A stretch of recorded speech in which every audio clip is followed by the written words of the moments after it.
Before we start, just a quick reminder to hit that subscribe button. Only 2% are subscribed at 1,000 subscribers. I'll be posting a special video.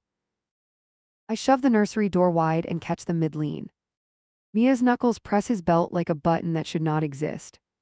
Noah wrestles in the crib, a soft warning shot for cowards. Ethan freezes with a half smile that dies on contact.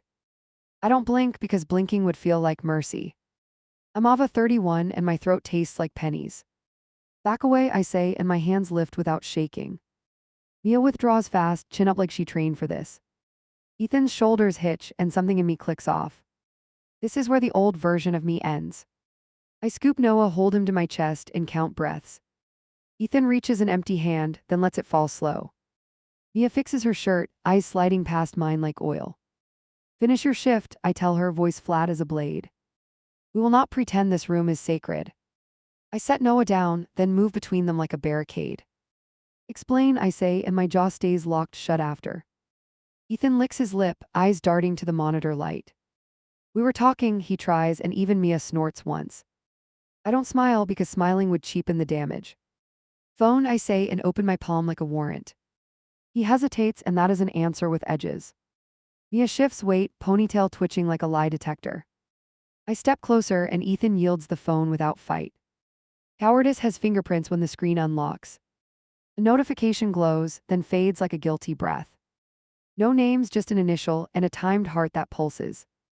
I pocket the device, then point to the hallway for space. Mia moves first, shoes quiet, face loud with calculation. Ethan follows slow, counting exits that no longer exist. We crowd the kitchen island like it's a border crossing. Who started it, I ask, because order matters more than wise. Mia's mouth opens, then closes, and she glances at him. He looks at me, then at the door, then at nothing. Silence turns heavy enough to bruise. Noah fusses, and my body answers before my head. I settle him with a thumb and an old humming pattern. Ethan watches my hands like they speak a language he lost. Mia stares at the wall clock, chasing seconds that won't bend. I feel the split forming, clean as an early crack. Get your bag, I tell Mia and point at the foyer. Her eyes flash, then soften like she expected drama instead. She nods once, then moves out with quick, even steps. Ethan starts to follow, but I block him with quiet. We are not done, not until the room stops lying. He rubs his neck, then tries to hold my gaze still. I messed up, he offers like a coupon for pity. My laugh is short and I hate how sharp it sounds. Don't reduce this, I say, because language can hide daggers. His eyes flick toward the hallway again. Mia returns with her tote and a brittle apology. Text me your hours tomorrow, I say, and watch her blink. She nods, then hesitates at the threshold like a kid. I tilt my head and she steps out without another look. The door shuts and the house swallows a small echo. Ethan exhales, hands open, ready to stage a version. I lift my ring finger to eye level and breathe once. His mouth twitches, not a smile, more a twitch of habit. Later, I say, because timing controls truth like a vice. He nods and I hear the first strand of a confession snap. I pick up the baby monitor, then set it down very gently. Noah settles and the green light steadies like a held breath. Ethan watches my hands again, hungry for a cue to survive. You will sleep on the couch, I tell him without a comma. He nods slow and pats his pockets like he lost his map. The room feels thinner, like walls moved an inch inward. I taste the next step and it tastes like steel and sleep. I move to the hallway, then stop, because stopping is power. Tomorrow we talk with proof, I say, and hold his stare. He flinches and I know exactly where to find it next. I lift his wrist while he sleeps and press it to the screen. The phone unlocks with a soft buzz that feels like consent. My chest stays quiet because panic wastes useful seconds. Messages bloom open under a fake name with a heart. I scroll slow and count patterns I can use later. Their thread runs like a schedule I never approved. Short lines, timestamps, door codes, enough to draw a map. I take screenshots and mail them to myself with no subject. Every ping lands like a small nail through fabric. I keep going because stopping would let the story rewrite itself. Transfers show up in his banking app like tips. Small amounts repeating, labeled with bland emojis. I record the list and capture the confirmation screen. He moves money on nights we hired help for dinner. The timeline tightens until air gets thin. I open the nanny cam archive and scrub to last week. Muted video plays, two bodies too close, crib between them. Different outfits, same choreography, same careful distance. I export clips and stash them where he cannot reach. Proof stacks up and I still feel derp. Repaired. I text Mia before dawn and keep it clean. Come by at 10 for scheduling, I write with no emojis. 3 dots pulse, then a thumbs up with nothing else. I plan the talk and strip it to bullet strikes. She will answer or she will leave with a warning.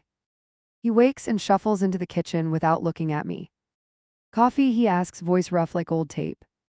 I slide a mug across and watch his hands. We'll go over calendars tonight, I say with a nod.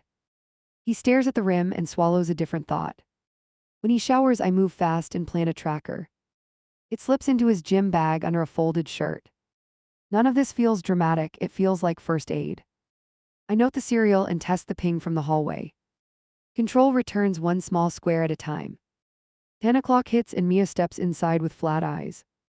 We stand by the island like strangers at a checkpoint. You texted for hours, I say and hold up the phone. Her jaw tightens and she glances toward the baby monitor. Delete them, she whispers and shows me fear for the first time. Walk me through last Tuesday, I ask without raising my voice. She shifts her stance and rolls one shoulder once. After bedtime he asked about a raise, she mutters. Then he tested the boundary with a joke. The word joke lands heavy enough to crack. I show one screenshot and keep 15 hidden. Her gaze flickers, then lands on the timestamp. Okay, she breathes and names a meeting spot I did not know. A parking lot near his office, same time every other week. Fresh coordinates burn a small hole through my plan. The front door clicks and my body goes still. He forgot his badge and doubles back with wet hair. Mia's spine straightens and she grabs her tote. Text me your new availability, I say without blinking. She leaves fast and he watches me like I moved a wall. He reaches for a hug and stops short at my face. Later, I say, and he lets his arms drop. His phone buzzes on the counter and we both look. A new number flashes a meetup time with a winking line. I smile once because sometimes the trap builds itself. I idle across from the lot and watch the tracker pulse. He moves east 2 blocks, then stops near the loading area. I start a voice memo and set my phone on the dash.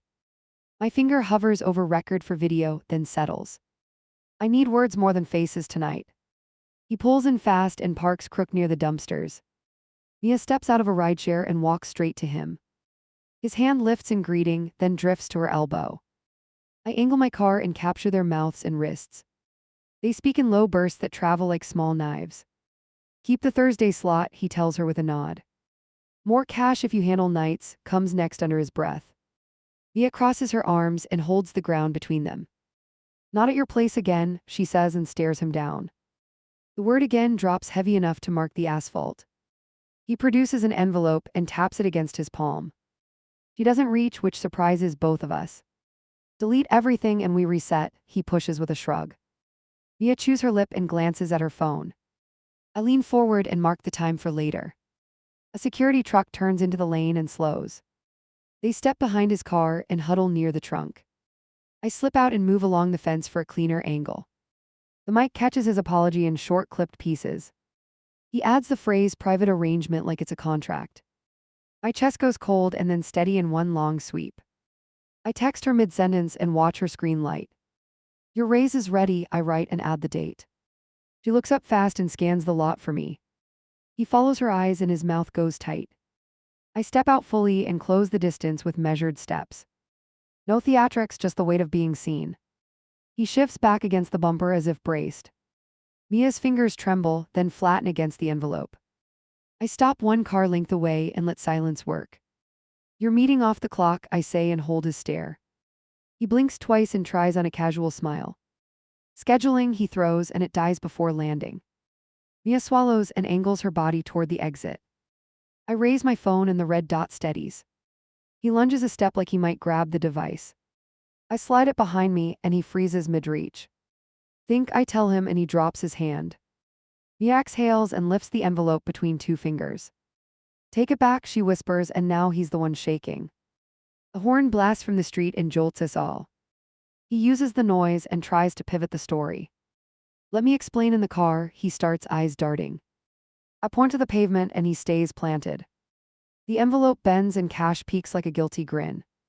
House key, I say to Mia and hold out my palm. She fishes in her tote and brings out the ring. I slide it into my pocket and nod once for thanks. Her shoulders lower, not relaxed, just done with the game. I turn to him and wait for the knee. XD. He goes quiet, which is new for him. The security truck circles back and shines a quick sweep. I lift my voice and keep it clear for the audio. We will address custody and work boundaries tomorrow.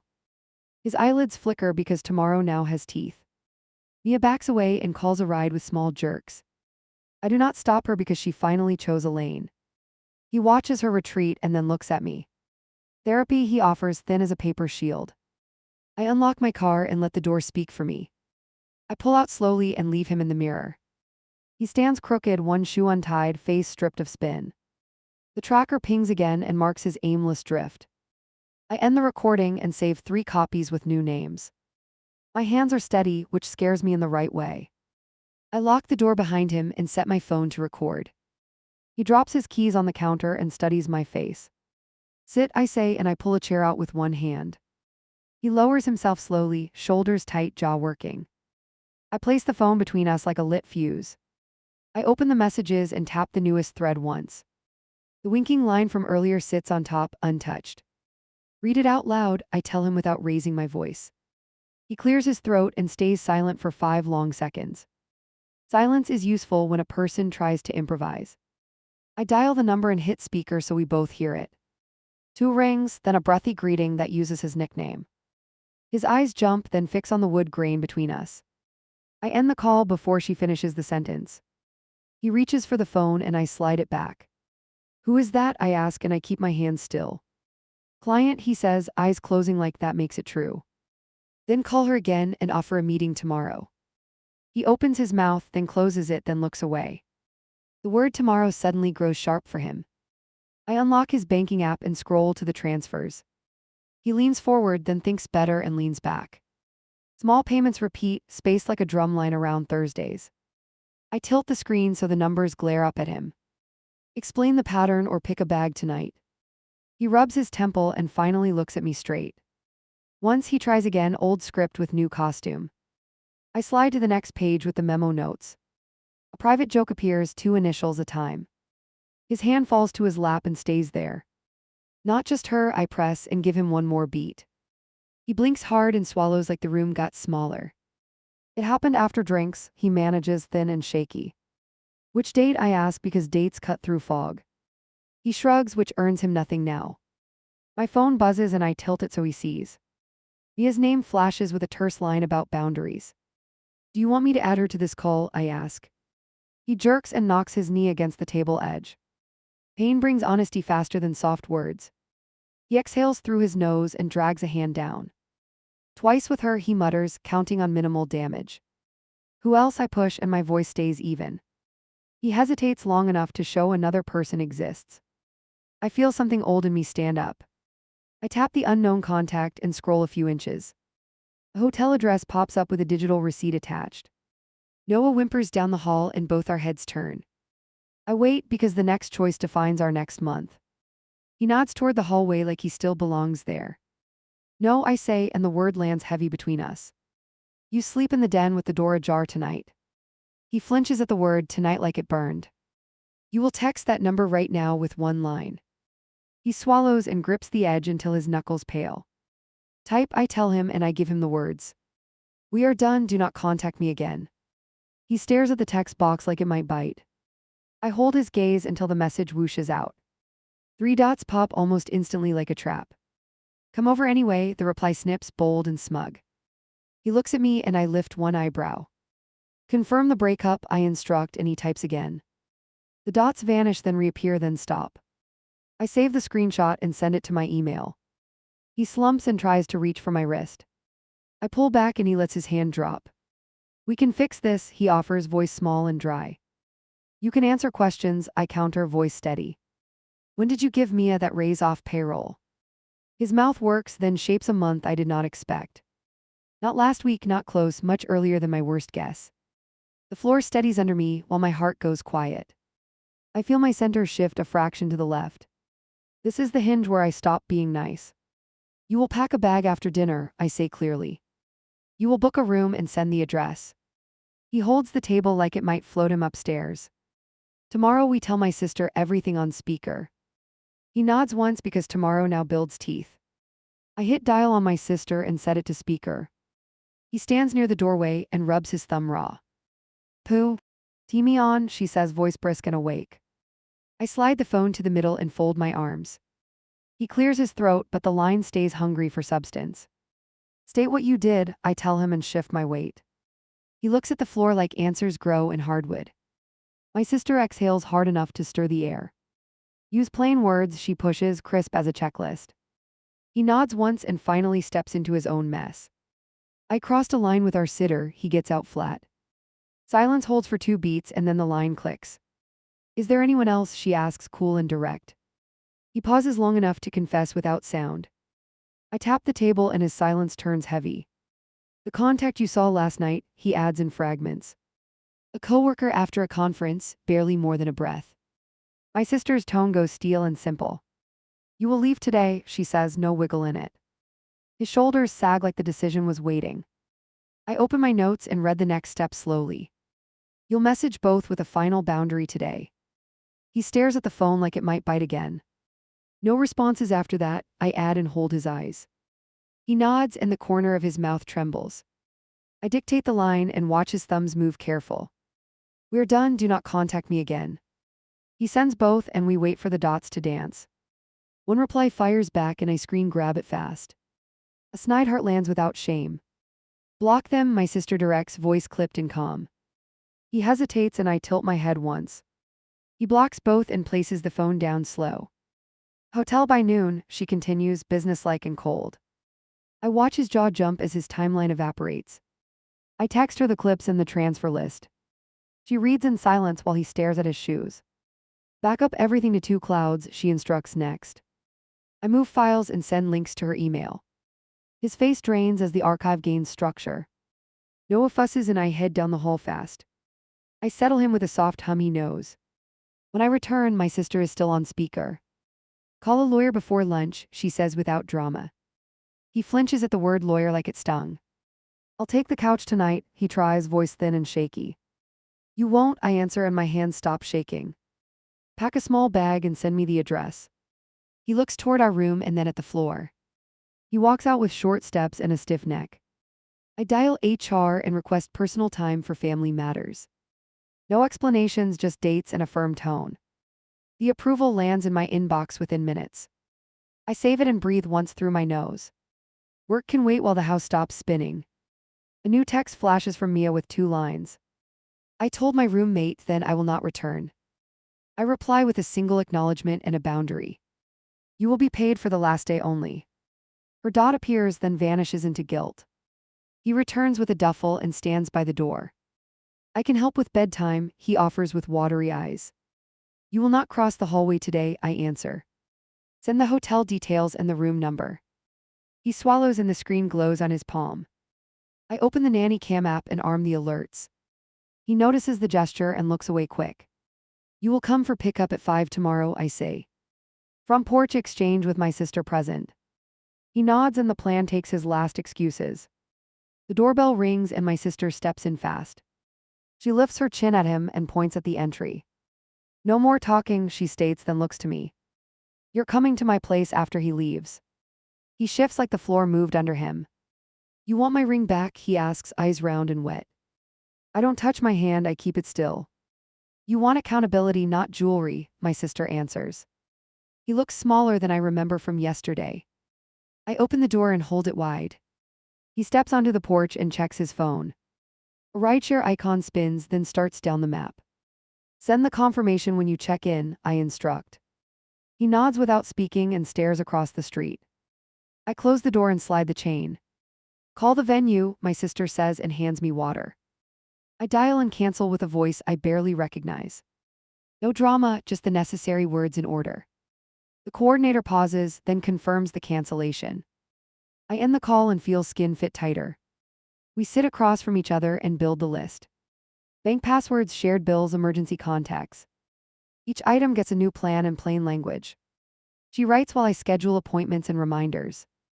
The list grows teeth I can actually use. My email pings with the hotel receipt and room number. I forward it to her and flag it with a star. Keep every piece, she reminds me and taps the table. I upload another batch to the secure folder. Control lands like a series of small anchors. The door buzzes and a neighbor drops off a package. My sister signs and sets it aside without opening. Nothing matters that doesn't help this process, she says. She looks at the clock and then at me. Lawyer now, she adds, and I agree. I call the first firm and ask for a consult. The assistant offers a video slot within 2 hours. I accept and send the evidence links right after. My sister nods like a coach at halftime. I straighten my spine and decide to hold the line. Noah wakes and I scoop him with a steady arm. He settles fast and clings to my collarbone. My sister watches my face and reads the verdict there. We rotate nights until the papers are done, she says. I nod because structure is oxygen. The hotel confirmation arrives with a room photo. A short sentence appears under it with a period. Checked in, that's all he sends. I send back the schedule for tomorrow's exchange. No emojis, no softness, no door cracked open. I text Mia one last time with a clear note. You will receive a written reference for hours only. Do not contact any household phone again. She replies with a short understood and goes quiet. I log the thread and archive it for later. My sister calls our mother and keeps it factual. No color, just times and tasks and the custody plan. I hear my name once and then the call ends. Mom comes at 4 to help you pack, she reports. I breathe deeper and feel the tremor leave. The video consult opens and the attorney appears. She asks for a timeline and bullet points only. I read from the document without shaking my voice. She marks dates and names and suggests a temporary order. The phrase temporary order slides into place like a lock. We will file tomorrow morning, she says with confidence. Record any contact that breaks your boundary. Keep the child transfers at the porch with a witness. I agree and schedule the filing in her portal. My sister squeezes my shoulder and releases slow. The attorney requests the nanny cam clips for context. I upload the set with timestamps and short notes. She confirms receipt and sets out next actions. Conclude shared finances except essentials, she advises. My stomach unclenches because the path is visible. I send him one last message before dinner. Do not enter the house without notice. Tomorrow at 5 for pickup with a third party. He responds with a single okay that looks thin. I screenshot it and drop it into the folder. I wash a plate and feel my pulse steady. My sister starts a grocery order and checks the pantry. We move around each other like a practice team. I look up at the doorway and imagine it guarded. The house finally feels like a space that listens. Noah babbles and reaches for my hair with tiny fists. I kiss his forehead and whisper a promise into skin. We will keep rhythm even when the song changes. He sighs and presses into my chest like a seal. I let that weight decide what comes next. The door vibrates with a delivery from the pharmacy. My sister grabs the bag and reads the label out loud. Refill for the week, she notes and sets it aside. We check the calendar and align doctor visits fast. No gaps, no missed slots, no loose ends. A text blinks from an unknown number with a tease. Miss you already, it says like a dare. I forward it to the attorney and block the sender. My sister arches an eyebrow as I hit confirm. Harassment starts quick when consequences start faster. I build a shared album for documentation and witnesses. She joins it and uploads porch videos from last month. We cross-reference dates with my screenshots and notes. Patterns appear and make her own argument. I do not blink while I connect each dot. The lawyer emails a draft statement for my review. I read each line and strip out any softening. Truth fits better when it is not dressed. I approve the draft and sign with a firm hand. My signature stops shaking on the last letter. The afternoon thins and my phone buzzes twice. He sends a photo of his room with a clock. 5 tomorrow, he writes with a period and nothing else. I forward it to the folder and lock the screen. Every message becomes a brick in a wall. My sister packs a small overnight bag for Noah. She lists items out loud and checks them twice. I add the monitor and a spare onesie. We place everything by the door for tomorrow. Readiness feels like finally choosing myself. We eat quietly and plan the morning steps. I will file, she will handle daycare drop-off. He will not step inside, he will receive at the porch. We will document the handoff with a short clip. Accountability will be the only witness we need. Night comes quick and the house goes still. I set alarms and lock the camera alerts. My sister unfolds a blanket on the couch without comment. I tuck Noah into his crib and rest my palm on his back. His breathing steadies, mine does too, but not all the way. My phone lights up once more with a final line. "I'm sorry," he types, then nothing follows. I stare at it and feel nothing move inside.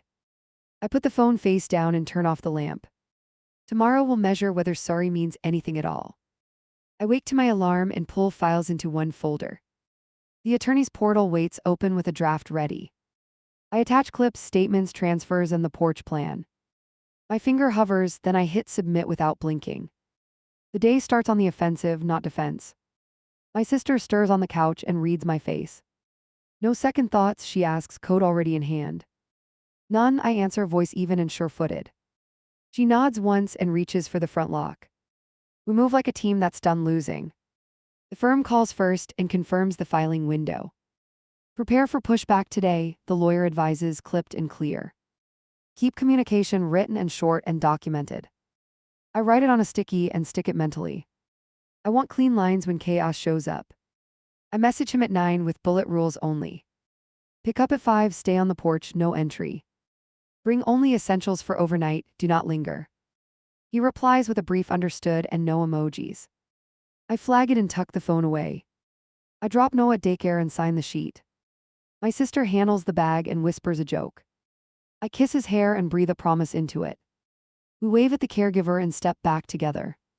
Leaving hurts less when purpose fills the gap. The attorney texts a name for service delivery. A process server, punctual, available at 4:30. I agree and send the address with porch instructions. Witness present, I add and send my sister's number. A clean handoff will end the day strong. Mia's number flashes once and I freeze a second. A single line appears and asks for a work note. Confirming end date for payroll, she writes, no extras. I type yes and provide the date and hours. She answers thanks and goes quiet again. At noon, HR returns my message about leave. Approved, effective today, with coverage arranged through Friday. I forward the confirmation to the lawyer and my sister. Work is sealed off like a room with a latch. I can focus on the porch and the papers. The neighbor pings the block chat with a small alert. Police near the corner, she writes, 2 cars idling. My sister arches an eyebrow but says nothing yet. I mute the thread and keep sorting screenshots. Distraction is the cheapest trap on days like this. The server calls early to check instructions again. Visible address numbers, clear path, no locked gate.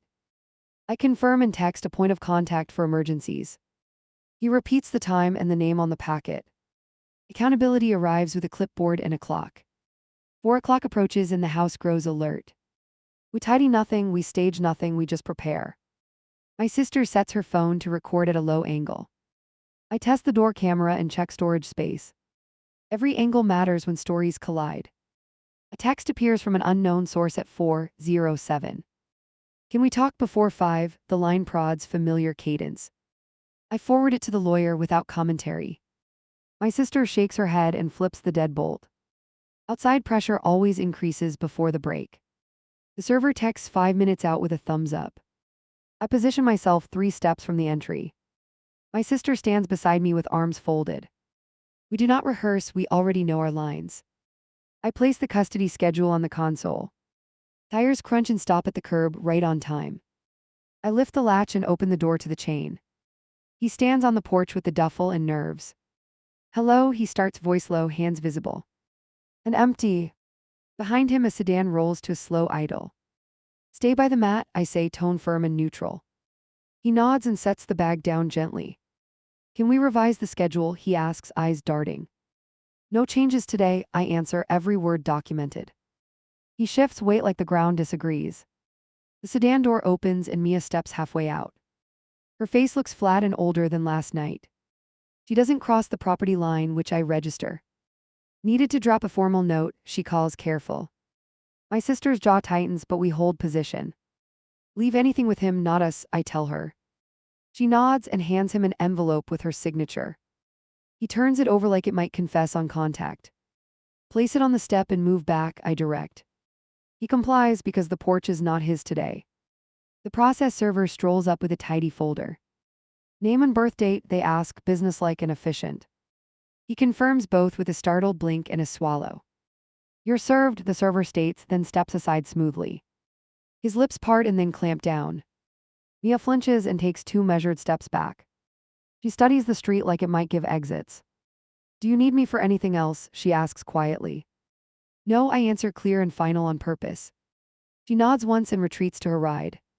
He recovers and tries to square his shoulders. This is extreme, he offers, voice low but pushing. My sister tilts her head and doesn't blink once. Court date is on the top sheet, the server adds. He looks at the packet like it weighs more than paper.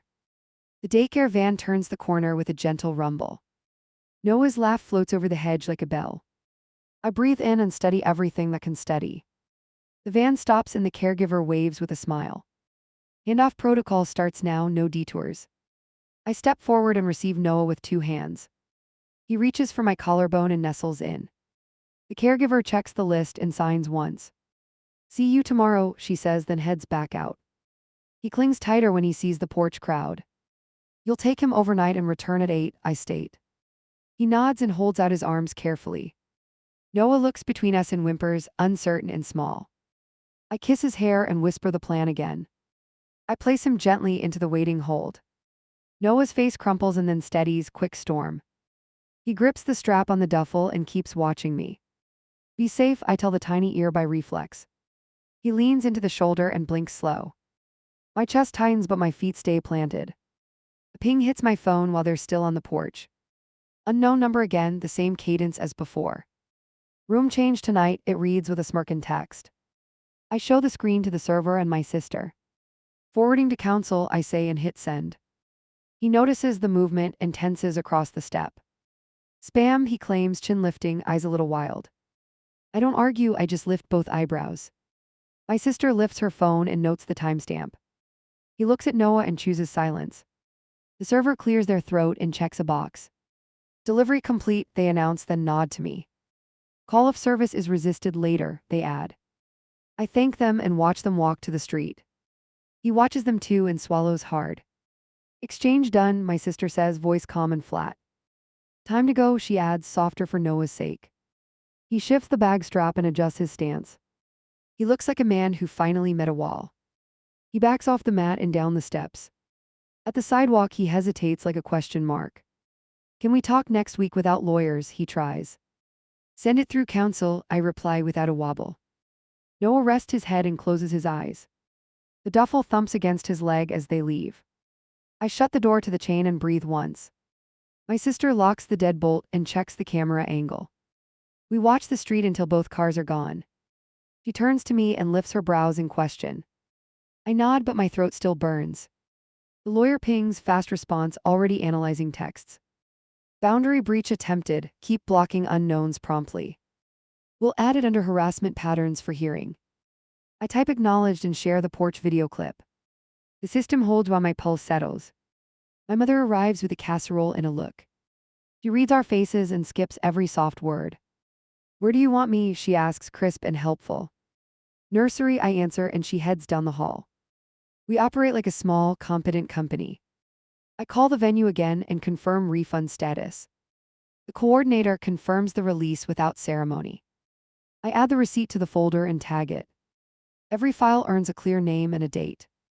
I will not lose track of anything. My sister pours tea and pushes a mug toward me. I wrap my fingers around warmth and let it anchor. We did the hard part, she says, half whisper. I nod and watch steam curl into nothing. I let myself feel the ache, but only briefly. DA. E-block chat buzzes with a neighbor's short message. Doorbell footage caught everything, saved to folder. I thank her privately and add the link to evidence. Witnesses build a bridge that emotions cannot. I feel less alone in the math. Noah texts nothing obviously, but I keep checking anyhow. I stare at the schedule and resist calling again. The attorney reminds me to stick to the plan. I set a timer and step away from my phone. Discipline is the only calm I can control. Evening stretches and the house holds steady. Mother hums something soft while folding tiny shirts. My sister updates the shared checklist with brisk strokes. I wipe the counter and watch my breathing slow. Living inside rules feels like catching my balance. At 7:58, a photo lands of Noah asleep. No caption, just a timestamp in his cheek. I do not reply because the rulebook protects me. I forward the image to the folder and exhale. Love can hold without leaking. 8:50 arrives and a text appears. Morning exchange confirmed, on time. I reply with a simple received and nothing more. The period feels like a guard with a flashlight. Boundaries are a new language I can speak. My mother leaves with a kiss for my forehead. My sister gathers her purse and pauses at the door. You'll sleep, she says, not asking this time. I nod, not fully believing but trying anyway. She squeezes my shoulder and steps into the night. Alone, I stand in the doorway of the nursery. I watch the empty crib and the quiet monitor. This silence no longer frightens, it informs. It tells me what I rebuilt in one relentless day.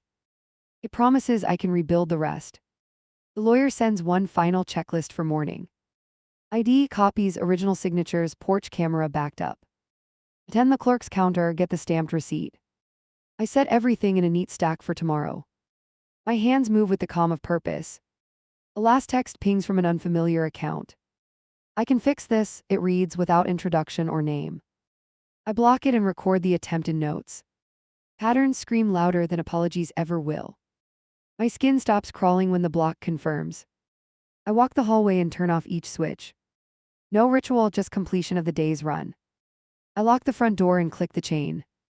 The click echoes and makes a clean line. Lines are where I live now. In bed, I stare at the ceiling and count breaths. I let anger pass without feeding it tonight. Tomorrow has a clerk and a judge and a clock. Tomorrow has a porch and a handoff and proof. Sleep comes late, but it comes like a verdict. Morning will bring another exchange and more paperwork. Morning will bring a new version of me at the counter.